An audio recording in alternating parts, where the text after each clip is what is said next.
جی سورت آل عمران اور آیت نمبر 22۔ اعوذ باللہ من الشیطان الرجیم، بسم اللہ الرحمن الرحیم۔ اولئک الذین حبطت، یہ وہ لوگ ہیں جن کے ضائع ہو کے اعمالہم، اعمال ان کے، فی الدنیا، دنیا میں بھی، والآخرت، اور آخرت میں بھی، وما، اور نہیں ہے لہم ان کے لیے، من ناصرین، کوئی مددگار۔ اولئک الذین، یہی لوگ، کون لوگ؟ ان کا اس آیت کا پیچھے سے ربط ہے، اور وہ ربط کیا ہے کہ یہ کون لوگ تھے کہ یہ لوگ انبیاء کو قتل کرتے تھے۔ یہ وہ لوگ تھے جو کہ انبیاء کے مشن کو آگے لے کے بڑھتے تھے، ان کو قتل کرتے تھے، اور یہ لوگ انکار کرتے تھے اپنے دور کے نبیوں کا، اور اپنے کوئی جھگڑے ہوں جو تو اسے طاغوت کی طرف لے کے جاتے تھے، اپنے پیروں کی طرف لے کے جاتے تھے، پیروکاروں کی طرف لے کے جاتے تھے، اور جو بھی معاملے پیچھے ہوئے، آگے بھی آیتوں میں آئے، رجم کا ہوا، کچھ ہوا، تو ہر وہ انسان، اگر ہم اس کو اب اپنے اوپر لیتے ہیں، اس کو سامنے رکھتے ہوئے، ہر وہ انسان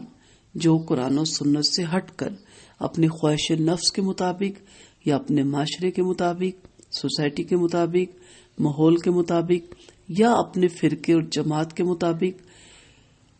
اب فیصلے کرتا ہے جو کہ قرآن و سنت میں واضح ہے۔ اس سے مراد وہ باتیں نہیں ہیں جو کہ ایک کلچر میں آ جاتی ہیں، ایک رواج میں آ جاتی ہیں۔ وہ رواج جو قرآن و سنت سے نہیں ٹکراتے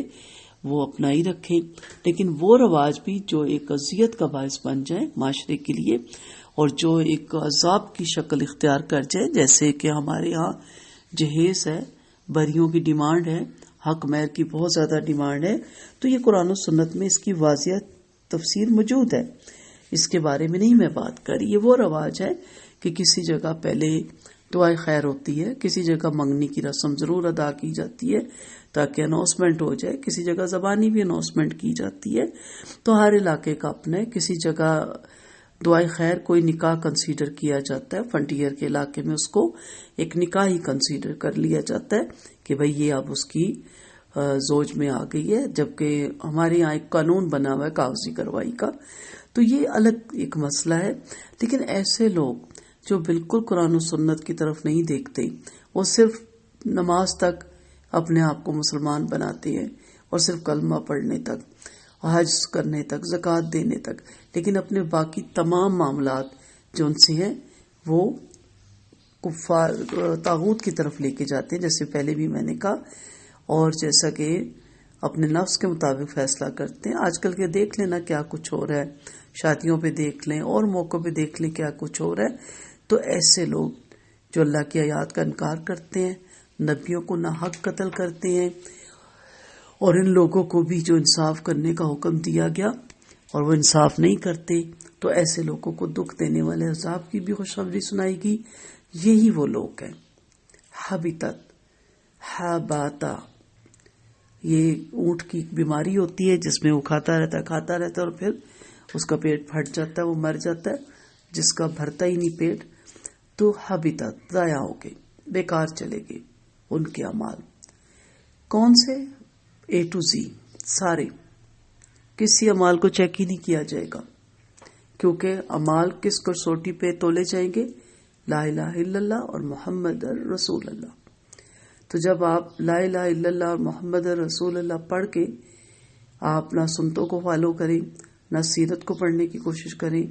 نہ ان کے مطابق کام کرنے کی کوشش کریں، نہ زندگیاں گزارنے کی کوشش کریں، تو پھر دنیا میں بھی اعمال ضائع، تو آخرت تو ویسے ہی خالی ہے۔ پھر بھی خاص طور پہ بتایا گیا کہ یہاں اگر توبہ کر لیں تو آخرت ابھی باقی ہے، آپ آخرت کے لیے پھر بھی کچھ نہ کچھ کر سکتے ہیں۔ لیکن اگر آپ نے یہاں اعمال آپ کے اللہ کی نظر میں وہ ضائع ہیں، آپ نے جو مرضی کیا ہے، بدعات کو سامنے رکھتے ہوئے، خرافات کو سامنے رکھتے ہوئے، توہمات کو سامنے رکھتے ہوئے، وہمات کو سامنے رکھتے ہوئے، بدعات کو سامنے رکھتے ہوئے جو کچھ بھی کیا ہے وہ اللہ کی نظر میں صفر ہے، تو آخرت تو خالی ہے جس کو کمانے کے لیے ہم یہاں آئے تھے۔ وَمَا لَهُم مِّنَ النَّاصِرِينَ، اور ان کے لیے کوئی بھی مددگار نہیں ہوگا۔ یہاں بھی برکتیں نہیں ہیں، رحمتیں نہیں ہیں، لیکن وقتی طور پہ لگتا ہے کہ ہمارے ساتھ بڑے ہیں جی لوگ، بڑی واہ واہ کی ہے ہماری فضول قسم کے کاموں پہ، جو کہ قرآن و سنت سے ٹکرا بھی نہیں تھی، اس کی مخالفت میں بھی تھی، اس سے ہٹ کے بھی تھی. لیکن آخرت میں تو ایسے انسان کا کوئی بھی مددگار نہیں ہوگا، نہ اس کا وہ پیسہ کام آئے گا جو اس نے بیکار کاموں پہ لگایا، نہ وہ اس کے وہ بیکار رسم و رواج اور وہمات اس کے کام آئیں گے، اور نہ ہی جو اس نے قرآن کے نام پہ، سنت کے نام پہ جو من گھڑت عقیدے کے مطابق زندگی گزاری، وہ بھی اس کے کام نہیں آئیں گی،